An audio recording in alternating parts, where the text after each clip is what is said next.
நாதக தலைமை ஒருங்கிணைப்பாளர் சீமான் நாளை ஆஜராக வேண்டும் என திருச்சி நீதிமன்றம் உத்தரவிட்டுள்ளது. டிஐஜி வருண்குமார் தொடர்ந்த அவதூறு வழக்கில் சீமான் நாளை ஆஜராக வேண்டும் என உத்தரவு பிறப்பிக்கப்பட்டுள்ளது. இன்று மாலை 5 மணிக்குள் சீமான் ஆஜராக வேண்டும் என முன்னதாக நீதிபதி உத்தரவிட்டிருந்தார். இந்நிலையில் இன்று ஆஜராக இயலாது என சீமான் தரப்பில் தெரிவிக்கப்பட்ட நிலையில் நாளை ஆஜராக வேண்டும் என நீதிபதி உத்தரவிட்டுள்ளார். இதனை அண்மை செய்தியாக பார்த்து வருகிறோம். நாம் தமிழர் கட்சியின் தலைமை ஒருங்கிணைப்பாளர் சீமான் நாளை ஆஜராக வேண்டும் என திருச்சி நீதிமன்றம் உத்தரவிட்டுள்ளது. டிஐஜி வருண்குமார் தொடர்ந்த அவதூறு வழக்கில் சீமான் நாளை ஆஜராக உத்தரவானது பிறப்பிக்கப்பட்டுள்ளது. இன்று மாலை 5 மணிக்குள் சீமான் ஆஜராக வேண்டும் என முன்னதாக நீதிபதி உத்தரவிட்டிருந்தார்.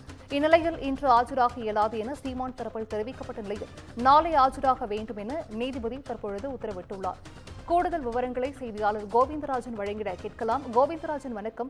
சீமான் நாளை ஆஜராக வேண்டும் என தற்பொழுது உத்தரவு பிறப்பிக்கப்பட்டிருக்கிறது. இது குறித்தான முழு விவரங்கள் கோவிந்தராஜன். நாம் தமிழர் கட்சியின் தலைமை ஒருங்கிணைப்பாளர் சீமான் திருச்சி டிஐஜி வருண்குமார் மற்றும் அவரது குடும்பத்தினர் குறித்து அவதூறாக பேசியதாக வருண்குமார் வழக்கு ஒன்று தொடுத்திருந்தார். அந்த வழக்கு திருச்சி நீதிமன்றம் அமர்வு 4 நடைபெற்று வருகிறது.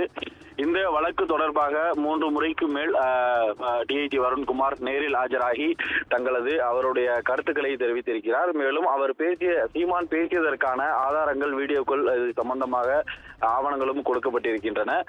இந்த வழக்கு தொடர்பாக நாம் தமிழர் கட்சி ஒருங்கிணைப்பாளர் சீமான் இன்று மாலை 5 மணிக்குள் அவர் நேரில் ஆஜராக வேண்டும் என நீதிபதி பாலாஜி தெரிவித்திருந்தார். இந்நிலையில் இன்று மாலை 5 மணிக்குள் இந்த வழக்கு தொடர்பாக நேரில் ஆஜராக இயலாது எனவும் இன்று ஒரு நிகழ்ச்சியில் பங்கேற்று உள்ளதால் நாளை நான் ஆஜராகிறேன் என்று சீமான் தரப்பு வழக்கறிஞர் நீதிபதியிடம் கேவியட் மனு ஒன்றை தாக்கல் செய்தார். இந்த மனுவை பரிசீலனை செய்த நீதிபதி நாளை சீமான் ஆஜராக வேண்டும் என்ற உத்தரவை பிறப்பித்திருக்கிறார். நாளை ஆஜராகவில்லை என்றால் சீமான் மீது நடவடிக்கை எடுக்கப்படும் என எதிர்பார்க்கப்படுகிறது. இல்லையா? விவரங்களை வழங்கியமைக்கு நன்றி கோவிந்தராஜ்.